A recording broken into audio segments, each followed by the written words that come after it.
وأشهد أن لا إله إلا الله وحده لا شريك له وأشهد أن سيدنا مولانا بارك وسلم أما بعد قال الله تبارك وتعالى أعوذ بالله من الشيطان الرجيم بسم الله الرحمن الرحيم يا أيها الذين آمنوا قوا أنفسكم وأهليكم نارا صدق الله العظيم بسم الله الرحمن الرحيم رب اشرح لي صدري ويسر لي أمري واحلل عقدة من لساني يفقهوا قولي بسم الله الرحمن الرحيم ایک دفعہ درود شریف پڑھ لیجیے اللهم صل على محمد وعلى آل محمد كما صليت على إبراهيم وعلى آل إبراهيم إنك حميد مجيد اللهم بارك على محمد وعلى آل محمد كما باركت على إبراهيم وعلى آل إبراهيم إنك حميد مجيد محترم بزرگوں دوستوں اور عزیز ساتھیوں، اللہ تبارک و تعالیٰ کا لاکھاں شکر و احسان ہے کہ اللہ تعالیٰ نے ہم سبوں کو جمعہ کا مبارک دن عطا فرمایا اور جمعہ کی نماز ادا کرنے سے پہلے چند باتیں قرآن و حدیث کی روشنی میں سننے اور سنانے کا موقع عطا فرمایا۔ میرے دوستو، اسلامی کیلنڈر کے اعتبار سے ذی القعدہ کا مہینہ شروع ہو چکا ہے اور اس مہینے کا یہ پہلا جمعہ بھی ہے، لیکن میرے دوستو گزشتہ جمعہ میں نے آپ حضرات کے سامنے اولاد کے حقوق سے متعلق چند باتیں عرض کی تھیں، لیکن وہ بات ادھوری رہ گئی تھی۔ میں نے یہ سوچا کہ آج کے جمعہ میں وہ بات کمپلیٹ کر دوں،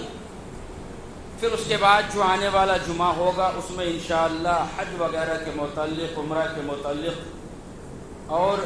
ذی الحجہ سے متعلق قربانی وغیرہ کی یہ تمام مسائل کا سلسلہ انشاءاللہ شروع کروں گا۔ تو گزشتہ جمعہ میں نے آپ حضرات کے سامنے اولاد کے حقوق جو بتلائے تھے، ان میں جو حقوق رہ گئے تھے وہ انشاءاللہ میں آپ کے سامنے عرض کروں گا۔ گزشتہ جمعہ میں نے جو آپ کے سامنے جو بھی باتیں رکھی تھی ان کا خلاصہ یہ ہے کہ اولاد کے حقوق میں سے سب سے پہلا حق میں نے یہ بیان کیا تھا کہ جب انسان شادی کرنا چاہے تو ہونے والے بچے کے لیے ماں کا جب وہ انتخاب کرے تو وہ دینی اعتبار سے مکمل طور پہ وہ صوم و صلات کی پابند ہوں اور دینی تربیت ان کی صحیح طور پہ کی گئی ہو، قرآن کریم کی تعلیم اچھے طور پہ ان کو دی گئی ہو، تربیت دین کے اعتبار سے ان کی گئی ہو۔ اس طریقہ پر ہر نوجوان کو چاہیے کہ وہ اپنی شادی سے پہلے اپنی بیوی کا انتخاب اس طریقہ پر کرے۔ پھر اس کے بعد جب دوسرا حقوق اس وقت میں شروع ہوتا ہے کہ جب شادی ہو جائے تو دونوں کے دونوں اللہ تبارک و تعالیٰ سے یہ وعدہ کرے کہ شادی کا مقصد نظر کی حفاظت، شرمگاہ کی حفاظت، اللہ تبارک و تعالیٰ سے یہ دعا بھی کرے کہ یا اللہ ان دونوں کے اوپر ہم دونوں کو قائم رہنے کی توفیق عطا فرما۔ اور تیسرا مرحلہ میں نے یہ بیان کیا تھا کہ جب اب امید سے ہو جائیں، ماں اور باپ جب یہ لوگ بننے والے ہوں تو اب ایسی صورت میں یہ اللہ تبارک و تعالیٰ سے تحیہ کرے، وعدہ کرے کہ انشاءاللہ اب کے بعد میں کوئی بھی حرام کام نہیں کروں گا یا پھر نہیں کروں گی، اور اس کے علاوہ دونوں جوزین میاں اور بیوی دونوں یہ اللہ تبارک و تعالیٰ سے وعدہ کرے کہ جو بھی لقمہ ہمارے پیٹ کے اندر جائے گا وہ حلال کا ہوگا، حرام کا ہرگز نہیں ہوگا۔ یہ تین مراحل اور اس کے اوپر کیا کیا فائدہ ہوتا ہے، ان تمام چیزوں کا ذکر گزشتہ جمعہ کیا تھا۔ اب میرے دوستو آگے کے جو چیزیں ہیں وہ آپ کے سامنے میں رکھنے کی کوشش کر رہا ہوں۔ اولاد کی تربیت کا ایک مرحلہ یہ بھی ہے کہ جب اللہ تبارک و تعالیٰ نے آپ کو اولاد کی نعمت سے نواز دیا، لڑکا ہو یا پھر لڑکی ہو، تو نبی کریم صلی اللہ علیہ وسلم نے ارشاد فرمایا کہ بچہ جب دنیا میں آئے پیدا ہونے کے ساتھ ہی ان کے دائیں کان کے اندر اذان کہو اور بائیں کان کے اندر تکبیر کہو۔ یہ نبی کریم صلی اللہ علیہ وسلم کا حکم ہے۔ میرے دوستو،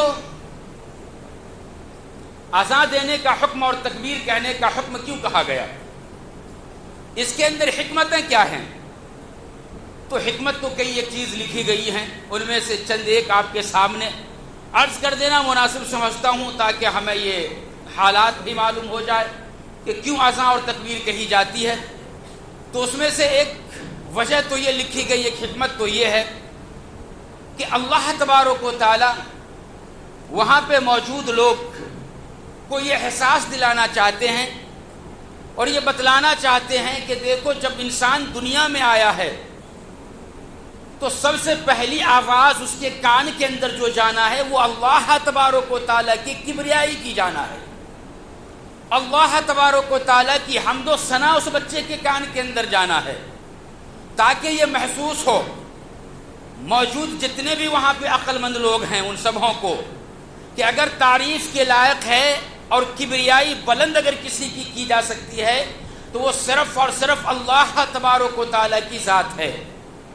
اللہ کی محبت کے بعد اگر کسی سے محبت کی جائے گی تو اذان کے اندر جو نام آتا ہے وہ محمد الرسول اللہ صلی اللہ علیہ وسلم کا نام آتا ہے، لہٰذا یہ احساس دلایا جا رہا ہے، بتلایا جا رہا ہے اس وقت میں کہ اللہ کی محبت کے بعد کسی ذات سے اگر آپ کو محبت ہونی چاہیے تو وہ محمد مصطفیٰ صلی اللہ علیہ وسلم کی ذات گرامی سے ہونی چاہیے۔ ایک اور وجہ علماء کرام نے یہ بیان فرمایا کہ سب سے پہلے اذان دینے کا حکم نبی کریم صلی اللہ علیہ وسلم نے جو ارشاد فرمایا اور دوسرے کان میں تکبیر کا حکم، اس کی وجہ علماء کرام نے یہ لکھا ہے تاکہ یہ احساس دلایا جائے کہ او موجود مسلمانوں، یاد رکھو تمہیں یہ بتلایا جا رہا ہے کہ اب تم تیاری کرو اس نماز کی جس نماز سے پہلے نہ تو تکبیر کہی جاتی ہے اور نہ اذان کہی جاتی ہے۔ وہ نماز کون سی ہے؟ وہ جنازے کی نماز ہے۔ آپ نے کہیں دیکھا ہے کہ جنازے کی نماز ٹھہر رہی ہو، صف مکمل طور پہ تیار ہو، یا صف لگنے سے پہلے کوئی یہ اعلان کر دے کہ بھائی جاؤ ذرا جنازے کی اذان دے دو، یا صف تیار ہے چلو تکبیر کہہ لو؟ آپ نے کہیں ایسا نہیں دیکھا ہوگا۔ کیوں؟ اس لیے کہ جنازے کی اذان و تکبیر جب ہم اور آپ پیدا ہوئے تھے اسی وقت میں ہمارے گھر والوں نے کسی عالم و مفتی، کسی پڑھے لکھوں کو بلا کر کے ہمارے دائیں کان میں اذان کہلوا دی تھی اور بائیں کان میں تکبیر کہلوا دی تھی، اور یہ اشارہ کر دیا تھا کہ اب تمہیں مرنے کی تیاری کرنی ہے، موت ایک دن برحق ہے جو آنی ہے، اور مرنے کے بعد جو نماز پڑھی جائے گی اس نماز کی اب تمہیں تیاری کرنی ہے۔ تو میرے دوستو، آپ نے بھی دیکھا ہوگا اور محسوس کیا ہوگا کہ جب بچہ پیدا ہوتا ہے تو پیدا ہونے کے ساتھ ہی شیطان اسے ٹچ کرتا ہے، شیطان کے ٹچ کرنے کی وجہ سے وہ بچہ رونا شروع کر دیتا ہے، چیخنا شروع کر دیتا ہے، کتنا ہی اسے بہلایا جائے لیکن بچہ چپ ہونے کا نام نہیں لیتا۔ آپ نے اس سے پہلے شاید آپ کی نظروں سے کوئی ایک آدھ ویڈیو جو ہے گزرا ہو جس کے اندر ایک پادری سے کہ گود کے اندر بچہ دیا جاتا ہے، وہ بچہ نو مولود ہے، پیدا ہوا ہے، وہ رو رہا ہے، وہ اسے جو ہے کچھ نہ کچھ کہتا رہتا ہے، وہ چٹکیاں مارتا ہے، یوں اس طریقہ پر خاموش کرنے کی بچے کو کوشش کی جاتی ہے، لیکن میرے دوستو بچہ وہ خاموش نہیں ہوتا۔ اسی ویڈیو کے اندر ایک اور ویڈیو کا ایڈ کیا گیا کہ ایک مولوی صاحب ہے، ان کے گود کے اندر یا سامنے والے اپنے بچے کو اپنے گود میں رکھا ہوا ہے اور مولوی صاحب کے منہ کے سامنے بچے کے کان کو لایا جاتا ہے، اس سے پہلے بچہ رو رہا ہوتا ہے، چیخ رہا ہوتا ہے، لیکن اس کان کے اندر جو ہی اللہ کی آواز جاتی ہے، اللہ اکبر، فوراً بچہ خاموش ہو جاتا ہے۔ کیوں خاموش ہو جاتا ہے؟ اذان کی آواز سن کر کے شیطان بھاگتا ہے، اتنی دور بھاگتا ہے جہاں اذان کی آواز نہ پہنچے، وہاں پہ جا کر کے اب شیطان ٹھہرتا ہے۔ اب چونکہ پیدا ہونے کے ساتھ ہی بچے کو جب شیطان ٹچ کرتا ہے تو ان کے ٹچ کرنے کی وجہ سے بچہ چیخنا اور چلانا شروع کرتا ہے، تو شیطان کے بھگانے کا بس ایک ہی طریقہ ہے کہ اذان دی جائے۔ جب اذان دی جاتی ہے تو رونے والا بچہ مکمل طور پہ خاموش ہوتا ہے، علامت اس بات کی ہے کہ اب شیطان اس کے ارد گرد ہرگز موجود نہیں ہے۔ تو میرے دوستو، یہ بھی حکمت بیان کی جاتی ہے۔ اس کے بعد اولاد کی تربیت کا ایک اور مرحلہ وہ یہ ہے کہ بچے کو ماں خود اپنا دودھ پلائے۔ اللہ تبارک و تعالیٰ نے بچہ کے آنے سے پہلے ماں کے پیٹ میں اس کے کھانے کا انتظام فرمایا، دنیا میں آنے کے ساتھ بھی ان کے کھانے کا انتظام فرمایا۔ وہ ہارڈ غذا نہیں کھا سکتا، ابھی وہ کھانا نہیں کھا سکتا، روٹی نہیں کھا سکتا۔ دودھ اگر باہر کا ہو تو وہ بھی بچہ اگر پیے تو ایسی صورت میں بد ہضمی ہوتی ہے، طبیعت خراب ہونے کا ڈر و خدشہ بنا رہتا ہے۔ اس لیے اللہ تبارک و تعالیٰ نے آج خود ماں کے چھاتی کے اندر دودھ کا بچوں کے لیے انتظام کر دیا۔ سردی کے موسم میں اگر آپ عام انسانوں کو دودھ پینے کی اگر خواہش ہو، اگر اس نے فریج میں رکھ دیا ہے تو وہ ٹھنڈا ہے، ٹھنڈا دودھ پی نہیں سکتا۔ چولہا جلاؤ، اس کے اوپر دودھ کو رکھو، ہلکا گرم کرو، پھر وہ پیو۔ لیکن میرے دوستو قربان جائیے، اللہ تبارک و تعالیٰ کا احسان کس طریقہ پر چھوٹے بچوں کے اوپر ہے۔ جس مرحلے سے ہم اور آپ گزرے ہیں، اللہ کا کتنا بڑا احسان اور کرم تھا کہ اس سردی کے موسم کے اندر، جنوری کی سردی جو مکمل طور پہ خطرناک سردی ہوا کرتی ہے، اس سردی میں بھی اگر بچے کو بھوک لگے تو ایسی صورت میں ماں کا چھاتی کے اندر اللہ نے جو دودھ پیدا کیا وہ ایسا کیا کہتے ہیں گرم دودھ ہوتا ہے کہ بچہ آرام سے اسے پیتا ہے، نہ تو اس کی زبان اس سے جلتی ہے اور نہ اس کے اتنا ٹھنڈا ہوتا ہے کہ وہ ٹھنڈا پن کی وجہ سے اگر وہ پی لے تو اسے سردی یا زکام ہو جائے۔ یہ انتظامات اللہ تبارک و تعالیٰ نے دودھ کا بچوں کے لیے کیا ہے۔ اتنا صحت مند دودھ ہے، لیکن بعض خواتین حسن ہمارا خراب ہو جائے گا، صحت ہماری کیا کہتے ہیں اچھی نہیں رہے گی، اس واسطے اپنے بچوں کو باہر کا دودھ لا کر کے دیتے ہیں۔ میرے دوستو یاد رکھیے، ماں اپنے بچے کو جب وہ اپنا دودھ پلاتی ہیں تو مطلب یہ ہے کہ ماں کا اخلاق، ماں کا کردار اس دودھ کے ذریعے سے اللہ تبارک و تعالیٰ اس دودھ پیتے بچے کے اندر منتقل فرماتا ہے، بچوں کے اندر منتقل فرماتا ہے۔ میں اس کے اوپر آپ کو ایک واقعہ سناتا ہوں، افغانستان کا واقعہ ہے۔ ایک وقت تھا کہ ایک بادشاہ تھا جن کا نام دوست محمد تھا، بہت ہی نیک بخت بادشاہ تھا۔ آپ بیٹھ جائیے، سنت پڑھنے کا موقع دیا جاتا ہے۔ بہت ہی نیک بخت بادشاہ تھا۔ اس کے ملک کے اوپر کوئی ایک دوسرا بادشاہ حملہ کرنا شروع کیا تو فکر مند ہوا کہ آخر کس طریقہ پر اس کا جواب دیا جائے۔ اس کا ایک بیٹا تھا امیر عبد الرحمن، اس نے اپنے بیٹے کو فوج کے لشکر کا کمانڈر بنا دیا، ذمہ داری دے دی کہ آپ جاؤ، جس بادشاہ نے ہمارے ملک پہ چڑھائی کرنے کی ٹھانی ہے اس سے آپ جا کر کے مقابلہ کرو۔ رب کائنات کی قسم ہے میرے دوست، 1.5 مہینے کے بعد خفیہ ایجنسی نے بادشاہ دوست محمد کی خدمت میں آ کر کے ایک اطلاع دی کہ بادشاہ سلامت، آپ کا بیٹا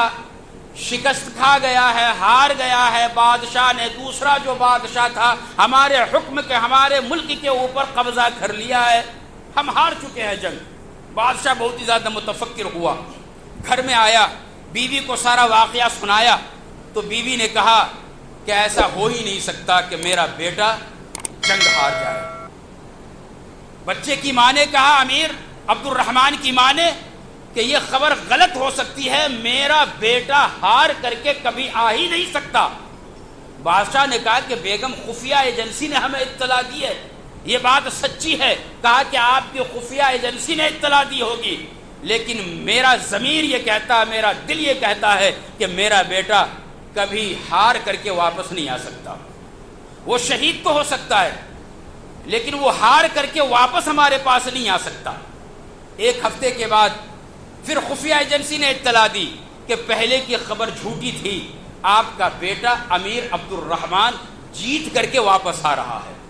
بادشاہ سلامت حیران ہو گیا، بیگم کی خدمت میں گیا، جا کر کے پوچھا کہ بیگم خفیہ ایجنسی نے اطلاع دی تھی لیکن آپ بغیر کسی تحقیق کے پورے دعوے کے ساتھ اس طریقہ پر کہتی رہیں کہ میرا بیٹا جنگ جیت کر کے ہی آئے گا یا پھر وہ شہید ہو کر کے آئے گا،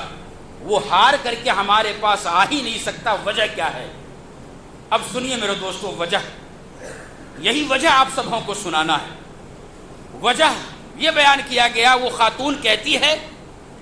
کہ جب میرا وہ بیٹا امیر عبد الرحمن میرے پیٹ میں تھا، اس وقت میں ہم نے اللہ سے وعدہ کیا تھا کہ آج کے بعد میں کوئی حرام کا لقمہ اپنے پیٹ کے اندر نہیں اتاروں گی، اور میں نے بچہ کے پیدا ہونے تک یہ کوشش کی کہ حلال کا لقمہ ہم نے اپنے پیٹ میں رکھا۔ جب میرا بیٹا اس دنیا میں آیا، جب میرے بیٹے کو بھوک لگا کرتی تھی، دودھ جب میں پلاتی تھی تو دودھ پلانے سے پہلے میں وضو کر لیتی، وضو کرنے کے بعد میں 2 رکعت نفل نماز پڑھ لیتی، اور نفل نماز پڑھنے کے بعد پھر اللہ سے دعا کرتی، پھر اپنے بیٹے کو دودھ پلایا کرتی تھی۔ جس بیٹے کو اتنا پاکیزہ کھلایا، جس بیٹے کو دودھ پلانے سے پہلے باوضو ہوئی، نفل نماز پڑھی، اللہ سے دعا کری، وہ بیٹا اگر کہیں پہ میدان جنگ کے اندر کسی دشمن سے لڑنے کے لیے گیا ہے تو وہ سینے پہ تیر کھا کر کے وہ شہید تو ہو سکتا ہے، پیٹھ پہ تیر کھا کر کے میدان کو چھوڑ کر کے واپس ہرگز نہیں آ سکتا۔ یا تو وہ شہید ہو جائے گا یا پھر جیت کر کے آئے گا۔ یہی وجہ تھی کہ میں اس یقین سے کہنے کے اوپر مجبور ہو گئی۔ تو میرے دوستو، واقعات کو بیان کرنے کا مقصد و منشا یہ ہے کہ جب ماں نیک صالح ہوا کرتی ہے اور اپنا دودھ جب بچے کو پلاتی ہیں تو وہ سائنس کے اعتبار سے وہ دودھ بچے کے لیے صحت مند بھی ہوتا ہے، اور ماں اور باپ کا اخلاق و کردار بچے کے اندر منتقل بھی ہوتا ہے۔ اس کے بعد میرے دوستو، ایک اور مرحلہ بچوں کی تربیت کا بیان فرمایا گیا، وہ یہ کہ بچے کا اچھا سا خوبصورت سا نام رکھا جائے جس کا میننگ اچھا ہو۔ فرمایا مدنی کریم صلی اللہ علیہ وسلم نے کہ جب تمہارے گھر میں بچہ پیدا ہو تو تم بچوں کا نام انبیاء کرام کے اوپر رکھا کرو، صحابہ کرام کے اوپر رکھا کرو، صحابیات کے اوپر رکھا کرو، ایسے نام جس کا میننگ سے شرک کی بو نہ آتی ہو، جس کا میننگ، جس کا مطلب اچھا ہو، اس طرح کا نام رکھا کرو اپنے بچوں کا۔ یہ نبی کریم صلی اللہ علیہ وسلم نے ارشاد فرمایا۔ آج اگر کسی سے کہا جائے کہ بھائی اپنے بچے کا نام عمر رکھ لو صحابہ کرام کے نام کے اوپر، تو کہتا ہے بھائی یہ تو بہت پرانا نام ہے۔ عثمان رکھ لو حضرت عثمان غنی کے نام پر، تو کہا جاتا ہے یہ تو بوڑھوں کا نام ہوتا ہے۔ بھائی جس بوڑھے کا یہ نام ہے، کیا وہ پہلے بچہ نہیں تھا یا ایک ہی دفعہ بوڑھا پیدا ہو گیا؟ وہ کبھی تو بچہ رہا ہوگا نا۔ تو ہم فلمی ایکٹروں کے نام رکھنا پسند کرتے ہیں۔ آج ماحول اس طریقہ پر بن گیا ہے کہ فلمی ایکٹروں کے ہم نام رکھیں گے۔ یاد رکھیے نام کا اثر بھی بچے کے اوپر پڑتا ہے، اس لیے نام اگر آپ اچھا رکھیں گے، صحابہ اور صحابیات کے ناموں کے اوپر رکھیں گے تو ان کے اخلاق آپ کے بچے کے اندر منتقل ہوں گے۔ لیکن اگر آپ نے فلمی ایکٹر کے نام کے اوپر اگر اپنے بچے کا نام رکھا، مثال میں آپ کو دیتا ہوں، حضرت سلمان فارسی رضی اللہ تعالیٰ عنہ ایک صحابی رسول ہے، آپ نے اپنے بچے کا نام سلمان رکھا ضرور ہے، لیکن نیت یہ ہے کہ صحابی رسول کا نام ہے، اس واسطے ہم نے اپنے بچے کا نام سلمان رکھا ہے۔ تو خدا کی قسم یاد رکھو، اس نام کی برکت یہ ہوگی کہ حضرت سلمان فارسی کے جو بھی اخلاق و کردار ہے، انشاءاللہ آپ کی نیت کی وجہ سے آپ کے بچے کے اندر اللہ منتقل فرما دے گا۔ لیکن آپ نے اپنے بچے کا نام تو سلمان ضرور رکھا، لیکن اس نیت و ارادے سے رکھا کہ ایک فلمی ایکٹر ہے جس کا نام سلمان ہے، ہم نے اس واسطے نام رکھا ہے، تو یاد رکھو آپ کا بچہ بے دین تو ہو سکتا ہے، دیندار ہرگز نہیں ہو سکتا، چونکہ ایک نام آپ نے نیت اس طریقہ پر کی ہے کہ وہ ایکٹر ہے اور مشہور بہت ہی زیادہ ہے، دنیا میں آپ کا بچہ مشہور ہو جائے گا لیکن دینداری اس بچے کے اندر ہرگز نہیں آئے گی۔ اس واسطے جب بھی نام رکھیں تو اچھا میننگ کا رکھیں، اور اگر اسی نام کا کوئی دنیا دار ہو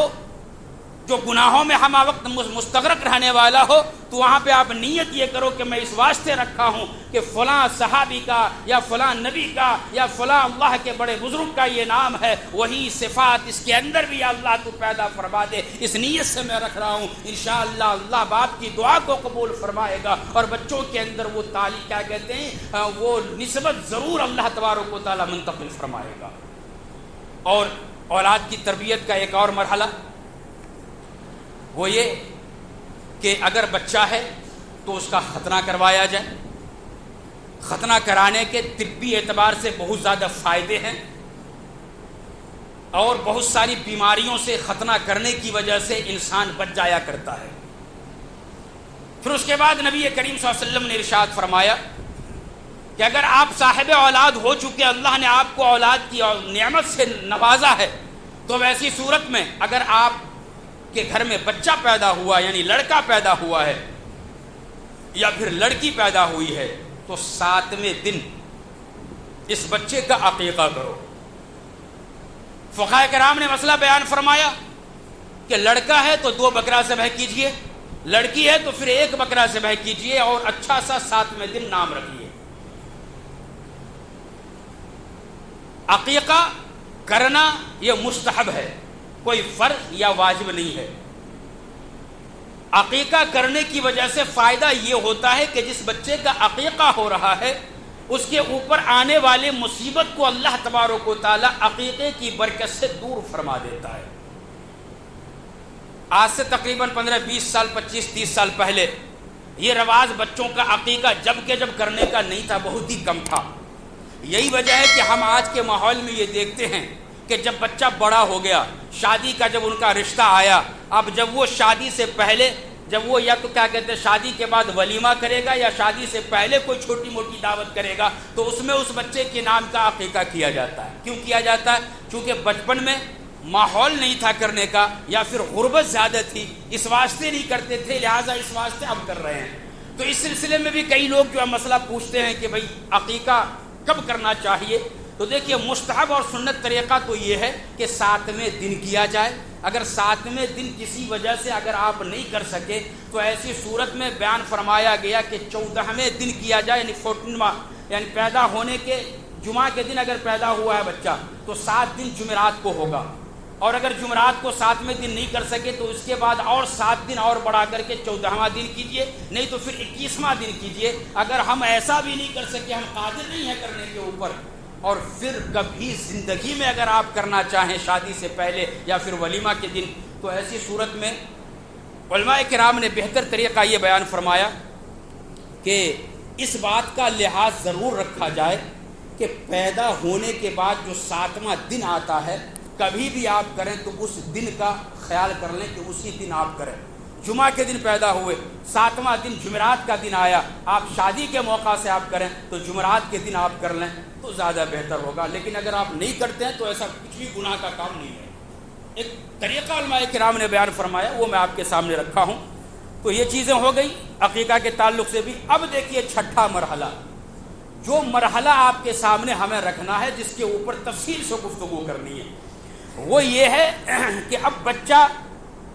چلنے کے قریب بھی ہو گیا، اب دوڑنے لگ گیا ہوگا، تو اب یہ کہا گیا کہ اب تم اس کے تعلیم کا انتظام کرو۔ قرآن کریم کی سب سے پہلی آیت جو نبی کریم صلی اللہ علیہ وسلم کے اوپر نازل ہوئی، اس کے اندر اقرا، سورہ اقرا نبی کریم صلی اللہ علیہ وسلم کے اوپر سب سے پہلی آیت نازل ہوئی، جس کے اندر پڑھنے کا حکم دیا گیا، اقرا پڑھیے۔ لیکن آج ہم مسلمان دینی تعلیم کے حساب سے بہت ہی زیادہ ہم پیچھے ہیں، اور دینی تعلیم کے حساب سے ہم پیچھے ہونے کی وجہ سے بہت سارے مراحل ایسے آتے ہیں جن کا تعلق جو دین سے ہوا کرتا ہے، وہ مسائل ہمیں معلوم نہیں ہوا کرتا، اور جب وہ مسئلہ ہمیں معلوم نہیں ہوتا ہے، جب کوئی پوچھنے والا پوچھ دیتا ہے تو ایسی صورت میں ہم نہیں بتا پاتے، تو وہ یہ کہتے ہیں دیکھو یہ کیسا مسلمان ہے، انہیں اتنی چھوٹی سی بات بھی یاد نہیں ہے، سامنے والا طعنہ دینا شروع کر دیتا ہے۔ تو میرے دوستو، جہاں ہم دنیا کی تعلیم حاصل کرتے ہیں، دنیا کی تعلیم حاصل کرنا آج کے ماحول میں بھی بہت ہی زیادہ ضروری ہے، بہت ہی زیادہ ضروری ہے۔ ہم مسلمان دنیا کی تعلیم میں بھی پیچھے ہو گئے، دینی تعلیم میں بھی پیچھے ہو گئے، اسی لیے کہنے والا بڑے بڑے مجموعوں کے اندر یہ کہنا شروع کر دیا ہے کہ مسلمانوں میں زیادہ لوگ پڑھے لکھے نہیں ہیں، یا تو وہ پنچر بناتے ہیں، یا پھر وہ آٹو چلاتے ہیں، یا پھر وہ چھوٹے چھوٹے جو مزدوری کا کام ہوتا ہے وہ یہ لوگ کرتے ہیں، بڑے لوگ پڑھے لکھے نہیں ہیں۔ جبکہ یہ کہنا مکمل طور پہ غلط ہے، میں اس کے اوپر نہیں جاؤں گا، آپ تمام ہی لوگ سمجھدار ہیں، آپ سمجھ گئے ہوں گے۔ لیکن میرے دوستو، عرض کرنا یہ ہے کہ جہاں ہم دنیا کی تعلیم حاصل کرتے ہیں، وہیں ہمیں چاہیے کہ دنیا کی تعلیم کے ساتھ ساتھ ہم دینی تعلیم بھی حاصل کریں۔ دینی تعلیم حاصل کرنا یہ فرض عین ہے، آج ماں باپ جو شکایتیں کرتے ہیں اولاد ہمارے حقوق کو ادا نہیں کرتی، آخر وجہ کیا؟ حضرت عمر فاروق کے عدالت میں جب مقدمہ پہنچا تھا، میں نے گزشتہ جمعہ بیان کیا تھا، تو اس نے حضرت عمر فاروق نے حقوق بیان کرتے ہوئے کیا بتلایا تھا؟ اس بچے نے یہ کہا تھا، نوجوان بچے نے، کہ امیر المومنین ہمارے باپ نے ان 3 حقوق میں سے ایک بھی ہمارا ادا نہیں کیا، ہمیں قرآن کی تعلیم ہرگز نہیں دی گئی، ہمیں معلوم نہیں ماں باپ کے حقوق کیا ہے، ہمیں معلوم نہیں بڑوں کے ساتھ بات کرنے کا طریقہ کیا ہے، ہمیں معلوم نہیں اٹھنے کا طریقہ کیا ہونا چاہیے، بیٹھنے کا طریقہ کیا ہونا چاہیے، نبی کریم صلی اللہ علیہ وسلم کی تعلیمات کیا ہے ہمیں معلوم نہیں ہے۔ اس لیے میرے دوستو، ہمیں چاہیے کہ ہم اپنے بچوں کو صحیح طور پہ ہم اس کی تربیت کریں، اور دینی تعلیم، ابھی چھٹی کا موقع ہے، 1.5 مہینہ کی چھٹی ہے، بہت لمبی چھٹی پورے سال میں ہوا کرتی ہے، ہمیں چاہیے کہ اپنے بچوں کو قرآن پڑھنا سکھا دیں، نماز پڑھنا سکھا دیں، اپنے بچوں کو ہم کیا کہتے ہیں بڑوں کے ساتھ گفتگو کرنے کا طریقہ کیا ہے وہ ہم سکھا دیں، جنازے کا طریقہ کیا ہے، اس میں پڑھی جانے والی دعا کیا ہے وہ ہم سکھا دیں، یہ تمام چیزیں ہم سکھائیں۔ یہ بنیادی چیز ہے۔ آج کے ماحول میں اپنے ایمان کو بچانا بڑا مشکل ہو گیا ہے۔ اگر صرف ہم دنیا کی تعلیم میں لگے رہے، دینی تعلیم ہم نے اپنے بچوں کو نہیں دیا، تو ایسی صورت میں کوئی بھی ہمارے بچوں کو گمراہ کر سکتا ہے، اور گمراہی پھیل رہی ہے دینی معلومات نہ ہونے کی وجہ سے۔ لہٰذا ہمیں چاہیے کہ ہم اس کو سیریسلی لیں، اپنے دل کے اوپر اس بات کو لیں۔ مفتی شفیع صاحب نے اپنے کتاب اصلاحی خطبات کے اندر ایک واقعہ لکھا کہ ایک صاحب ان کے پاس آئے، اور آنے کے بعد بہت ہی زیادہ خوش تھے۔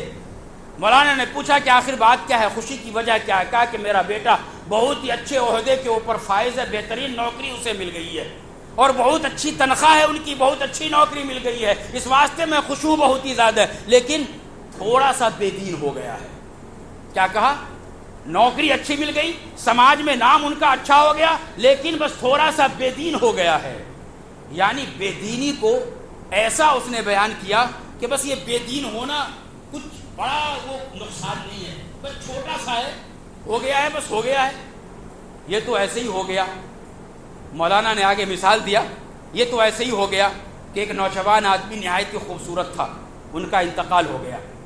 لیکن جو لوگ ان سے محبت کرنے والے تھے وہ مر گیا ہے یقینی نہیں کر رہے کہ نہیں یہ مرا نہیں، ابھی زندہ ہے، وہ بے ہوش ہو گیا۔ ڈاکٹر کو بلایا، کہا کہ بھائی دیکھو یہ آدمی بے ہوش ہوا یا مر گیا، ذرا آپ چیک کر کے بتلاؤ۔ تو ڈاکٹر نے آلہ لیا، کان میں لگایا، سر سے لے کر کے پاؤں تک پورے اعضاء کے اوپر اس نے رکھتا رہا سر سے لے کر کے پاؤں تک۔ اس کے بعد ڈاکٹر یہ کہتا ہے بھائی دیکھو سر سے لے کر کے پاؤں تک اس کا ہر ایک اعضاء صحیح سالم ہے، مکمل طور پہ درست ہے، بس تھوڑی سی جان نکل گئی ہے۔ کیا کہا؟ بس تھوڑی سی جان نکل گئی ہے۔ بھائی جب جان ہی بدن میں نہیں ہے تو یہ بدن کس کام کا؟ اسی طریقہ پر اگر ہم نے دنیا کی تعلیم بہت ہی زیادہ حاصل کر لی، لیکن ہمارا ایمان بچانے اور حفاظت کرنے والی تعلیم ہمارے اندر نہیں ہے، تو پھر یہ کس کام کا؟ لہٰذا ہمیں چاہیے کہ ہم دینی تعلیم بھی حاصل کریں، اور اپنے بچوں کو کرائیں۔ یہ 1.5 مہینہ جو چھٹیاں ہے وہ سمبر حالی کیا کہتے ہیں، سمبر کا جو پروگرام لگتا ہے مدرسوں کے اندر، اسکولوں کے اندر بھی لگتے ہیں۔ ابھی اسکول سے آپ کا بچہ نکلا، پھر سے اسکول کے اندر یہ 1.5 مہینہ۔